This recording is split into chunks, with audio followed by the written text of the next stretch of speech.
Godess Café Terrasse tome 10. Après deux tomes où ça parlait un petit peu de beats et de blagues pipi caca, nichon et tout ça, on a un tome un peu plus intéressant, j'avoue. La fin du tome 9 nous avait présagé un peu le départ d'un personnage et ça se confirme finalement dans ce tome. Je pensais pas vraiment qu'il allait aller jusque-là, surtout que théoriquement on nous tease un peu que ça allait être un harem avec 5 personnages principaux et là on voit qu'il y en a une qui part, qui décide de partir, qui reviendra je pense peut-être un petit peu plus tard dans la série, mais qui part et qui du coup laissera sa place à quelqu'un d'autre.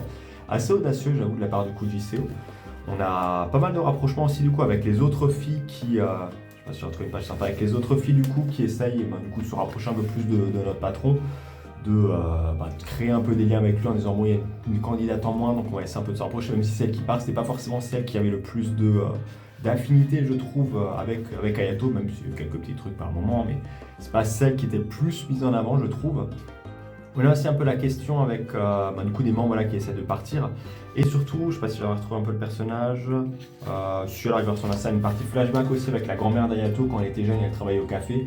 Voir comment ça se passait. Elle n'était pas forcément très bien non plus dans le métier. Elle découvrait un peu le truc. Donc elle était reconnaissante au niveau du patron pour le fait de lui apprendre pas mal de choses. Mais en la voyant comme ça, on n'a pas vraiment l'impression que c'est elle qui va devenir la femme de l'autre quand on voit un peu les concurrences. Donc ça laisse aussi un peu d'espoir, je pense, pour la suite de la série, en disant qu'il y aura peut-être quelques surprises. Parce que je crois que j'en avais déjà parlé, mais j'ai ma petite idée un peu sur le personnage qui risque d'être la vraie fiancée de Hayato à la fin. On verra. Kujitsu a toujours un peu réussi à me surprendre, je pense, au niveau des romances, à proposer des trucs un peu cohérents et pas forcément tirés du chapeau non plus. Même si, ouais, du coup, avec ce personnage, on a des commence à mettre des petits développements un peu là-dessus en disant bah tiens, est-ce que ça serait pas quand même une petite concurrente à voir, c'est pas forcément lui.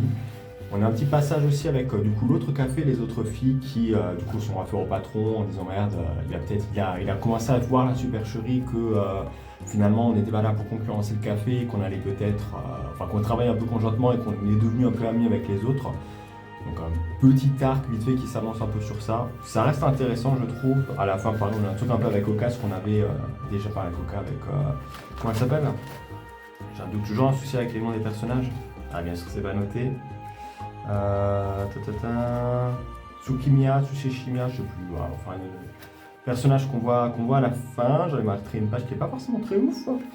Personnage qu'on voit là.